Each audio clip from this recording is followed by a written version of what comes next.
Bonjour tout le monde, petite vidéo tranquille posée sur le PC. Dehors il caille, c'est l'apocalypse. Donc je me suis dit, allez, on se met tranquille au bureau, au chaud, pour vous parler des nouveaux moteurs Honda. L'ancienne gamme Honda GCV 135, 160, 190 est actuellement remplacée par une nouvelle gamme qui s'appelle toujours GCV, mais avec un X à la fin. GCVX. Pourquoi faire compliqué quand on peut faire simple? GCVX 145, 170 et 200. C'est évidemment pour pas qu'il y ait un GCV 135 et un GCVX 135. Sinon, ce serait évidemment le bordel. Vous en conviendrez. Alors, qu'est-ce qu'ils ont dans le ventre, ces moteurs? On regarde ça. Alors, évidemment, ils vont vous dire que tout est magnifique, c'est une évidence. Mais c'est plutôt bien quand même. Alors, convient à une large gamme d'applications domestiques nécessitant un arbre vilebrequin vertical comme étondeuse. Bon. Ça, c'est la même utilisation que les anciens moteurs Honda. Là où ça va changer, c'est au niveau du culbuteur, du cache culbuteur, car ce n'est pas du tout la même technologie qu'un moteur GCV. Un moteur GCV a une courroie de distribution dans le cache culbuteur avec un arbre à cam qu'on appelle en tête. C'est-à-dire que l'arbre à cam est dans la culasse, peut-être un peu technique. Là, on retourne sur une fabrication plus ancienne de même genre que le GXV, où l'arbre à cam est dans le carter moteur commandé par le vilebrequin. C'est pas tout à fait pareil. Peut-être qu'un jour, je vous ferai une vidéo avec un GXV, un GCV, pour vous montrer la différence de technologie, quelle est la différence entre les deux. Je ne sais pas si ça vous intéressera. Manifestez-vous. Si ça vous intéresse, peut-être que je vous le ferai. De toute façon, je vous fais une petite avant-première. J'ai des démontages intégrales de prévu. Je vais vous démonter intégralement un GXV et un GCV. Comme ça vous permettra de voir la différence. Qu'est-ce qu'ils nous disent de beau? Donc ce que je vous disais, on retourne sur un OHV. Le GCV, c'est un OHC. Mais je vais finir par vous perdre avec tout ça. Bon, le meilleur de sa catégorie, démarrage facile grâce au starter auto, fabrication de qualité, blabla, les normes européennes, ça fait pas de bruit, ça consomme pas. Bon, classique, ils vont pas dire que c'est pas les meilleurs et que ça consomme plus que les briques. Et... Bon, faut être honnête, ils ne peuvent pas dire autre chose. Mais quand on voit quand même la qualité des moteurs, de ces nouveaux moteurs-là, et les nouveaux moteurs Brigg avec leur carburant plastique, c'est quand même pas terrible. Au jour d'aujourd'hui, j'ai plus confiance en un moteur Honda GXV comme les nouveaux là. Enfin, GCVX, même moi je vais finir par m'épaumer. GCVX que les nouveaux moteurs Brigg tout en plastique. Ça, c'est une évidence. Moi, en tant que mécanicien, je vais me plaindre, ça me fait du boulot, mais je peux comprendre que les gens qui vont acheter des tondeuses restent bientôt là.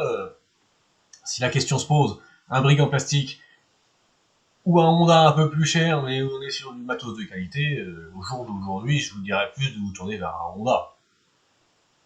Si vous voulez me faire un peu de boulot, acheter du Brigg, mais quand même, je pense que le Honda, au jour d'aujourd'hui... Alors ça n'a pas toujours été le cas, mais il y a 10 ans, quand les Brigg, il y avait des Quantum partout, ils étaient indétrônables. Indétrônables, c'était un moteur révolutionnaire, hein, c'était increvable. Franchement, Honda, ça coûtait plus cher pour pas grand-chose. Au jour d'aujourd'hui, mon avis change un peu. Au jour d'aujourd'hui, c'est vrai que les Honda ont l'air quand même de meilleure facture que les Brigg en plastique. Une fois que tout ça c'est dit, rien de révolutionnaire, à part le capot. Le capot, on voit bien. Alors c'était une force chez Honda, ça disparaît. Avant, les lanceurs étaient directement accessibles sur le haut du moteur, sur le dessus du moteur. Maintenant, c'est en partie bas, comme les Brigg, il faut démonter tout le capot au-dessus, le réservoir, pour accéder au lanceur. C'est dommage, c'était vraiment super pratique sur les Honda. On changeait une corde de lanceur en 2 minutes top chrono, là, il faut tout démonter. C'est dommage. Mais c'est aussi pour faire bosser le SAV, hein, parce que il faut bien que les mecs ils vendent des moteurs, mais il faut bien aussi qu'ils aient un peu de maintenance à faire. C'est vrai que les gens qui réparent leur lanceur tout seuls, c'est quoi qu'on en dise un manque à gagner pour Honda, hein, ça c'est sûr. Et ben ils ont fait mieux que ça. Ils ont fait un truc, c'est la première fois que je vois ça. Je suis amoureux. Je vous le dis direct, je suis amoureux. Regardez ce qu'ils ont fait. Ça, c'est une documentation technique atelier, comme on a toujours eu l'habitude de les connaître. C'est fade, c'est en noir et blanc, ça donne pas spécialement envie. Et ben ils se sont mis au goût du jour, on a. Regardez ce qu'ils ont. De la couleur, ça respire, c'est aéré. Je trouve ça génial. Ils expliquent sur une feuille, pas besoin d'avoir un paquet qui fait 20 pages, sur une feuille, ils expliquent les informations principales, on va dire, euh, de tout ce qu'on doit savoir. Alors, sur le 45, 170, 200, c'est universel. Avec de la couleur, de la nomenclature. Je vous zoome un peu que vous voyez mieux. Regardez, c'est génial. Ils expliquent le couple de serrage de toutes les vis, régulateur, comment régler le régulateur, jeu au culbuteur, allumage, arbre à cam, comment régler le tierçage des segments, le piston, comment démonter le volant. C'est génial, génial. La compression, tout y est. Et vous avez aussi un schéma comment démonter votre moteur. Ou alors, si vous avez démonté, comment remonter, dans quel sens va le piston. Et je trouve ça génial. Franchement, c'est du jamais vu. Ils expliquent là où c'est de la pâte à joint, là où c'est des joints. Je suis amoureux. Franchement, j'adore. Travailler avec du matériel comme ça donne envie. C'est au goût du jour, il y a de la couleur, c'est propre, la police d'écriture est jolie, les dessins sont beaux. Alors, franchement, ça change d'un pavé comme ça, écrit en 50 langues. C'est chiant, franchement, on cherche l'information, on tourne 20 pages avant de trouver, enfin, c'est chiant. Là, franchement, ça respire. Et ben, vous savez quoi, ils ont fait encore mieux que ça. Déjà, c'est quand même bien. Ils ont fait encore mieux que ça, regardez. Truc de fou. Carrément une fiche spéciale sur le carburateur. Alors ça veut aussi dire qu'ils sont conscients que leur carburateur, ça merde sévère. Dès que vous laissez de la vieille essence, ou une année sur l'autre, ou les diffuseurs se bouchent, les gicleurs, bon, ça veut dire qu'ils en sont conscients. Mais là, ils ont fait un super boulot. C'est super classe. On voit là où l'air passe, là où l'essence passe, là où ça se mélange air-essence pour faire du gaz. Ils vous expliquent où sont les pièces à nettoyer. Attention, on parle bien d'une fiche technique que vous allez avoir si vous achetez ce moteur-là. Il vous explique si vous avez des problèmes de démarrage, qu'est-ce qu'il faut faire. Si votre ralenti n'est pas bon, qu'est-ce qu'il faut faire. C'est un tuto, hein, carrément. Le moteur démarre puis cale, démarrage difficile, le ralenti est instable, mauvaise performance, démonter le tube d'émulsion, nettoyer le tube d'émulsion. C'est excellent. J'ai plus besoin de faire de vidéos YouTube. Honda a trouvé la solution. Ils font des tutos directement dans les notices. C'est génial. Bon, moi, ça me fait chier parce que je préférerais continuer à vous faire des vidéos. Mais rassurez-vous, ça va pas s'arrêter du jour au lendemain comme ça. Hein. C'est pas parce qu'ils vous font un tuto que vous allez réussir à nettoyer votre carbu ou que vous allez tout de suite trouver la panne. Je suis là, rassurez-vous. Et ils font même, je sais pas si vous voyez bien, c'est important, des kits de nettoyage. Avec les petites aiguilles qui vont bien pour tel gicleur, le tournevis pour démonter le gicleur, parce que c'est pareil, le gicleur, si on n'a pas le bon tournevis, des fois, ça merde sévère. Donc, une fois que le pas de vis est abîmé, souvent on galère pour démonter le gicleur. Là, il y a le tournevis qui est prévu, les petites aiguilles qui sont prévues pour le gicleur de ralenti, pour le gicleur principal. Franchement, c'est génial. C'est rare quand je dis du bien de Honda. Hein. Franchement, des fois, ça me fait chier de bosser sur du Honda. Je préfère bosser sur du Brigg. Mais là, c'est génial. Et même pour vous dépanner vous-même, franchement, je trouve ça génial. Et ben, vous savez quoi?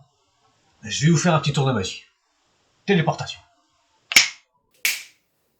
Et voilà, magique.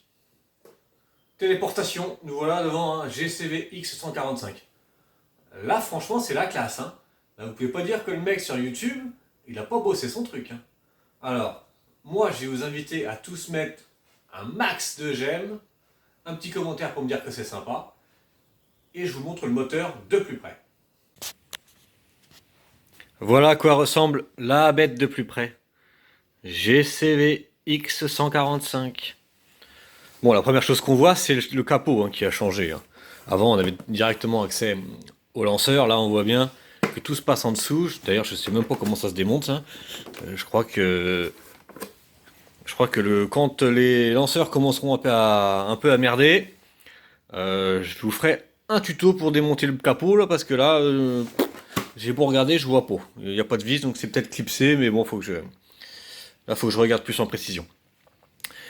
Ensuite, donc devant là, notre cache culbuteur, évidemment, il n'y a plus marqué OHC, évidemment, puisque ce n'est plus la même technologie, donc on est reparti sur un culbuteur classique. L'accès à la bougie est beaucoup plus simple. Hein. Sur le GCV, on n'avait pas beaucoup de place, là l'accès à la bougie est simplifié. Alors au niveau de notre filtre à air, rien n'a changé. Ils ont gardé les mêmes filtres. Bon, c'est pour éviter les erreurs, mais c'est bien, ça évite d'avoir des gammes de filtres toujours un peu chiant. Par exemple sur les Brigg, il y a des filtres, il y a 10 modèles quoi. Sur le Honda, c'est toujours le même, c'est plutôt pratique. Après, ça ressemble beaucoup à ce qui se faisait déjà. Hein. Il n'y a pas de révolution. Hein. La jauge à huile, elle ressemble plus à ce qu'on faisait sur les GXV, mais bon, rien de... Ils ont rajouté un logo comme quoi le niveau d'huile se fait bouchon non vissé. C'est très bien, ça y était pas sur les anciens. Ça, c'est une bonne idée. Qui partira au premier coup de Karcher, mais bon, c'est une bonne idée. Écoutez, voilà, là c'est monté sur une Honda Easy. Vous retrouvez des moteurs similaires. Si vous voulez pas acheter une Honda, vous pouvez très bien acheter une tondeuse Stiga avec ce nouveau moteur. Hein. C'est pas exclusif à Honda, évidemment. Honda vend leur propre machine, c'est une évidence. Mais ils sont aussi motoristes, hein. Ils mettent ce genre de moteur là partout. Hein. Écoutez, j'espère que cette vidéo vous a plu. C'était histoire de changer un peu. Dites-moi si ce format-là vous plaît. Je vous dis à bientôt pour un tuto mécanique. D'ici là, à bientôt. Ciao. Merci d'avoir regardé cette vidéo. Si elle vous a plu, je vous invite à vous abonner. Et si vous avez besoin d'aide, de me commander des pièces ou tout simplement de discuter avec la communauté, c'est le bouton rejoindre. À bientôt.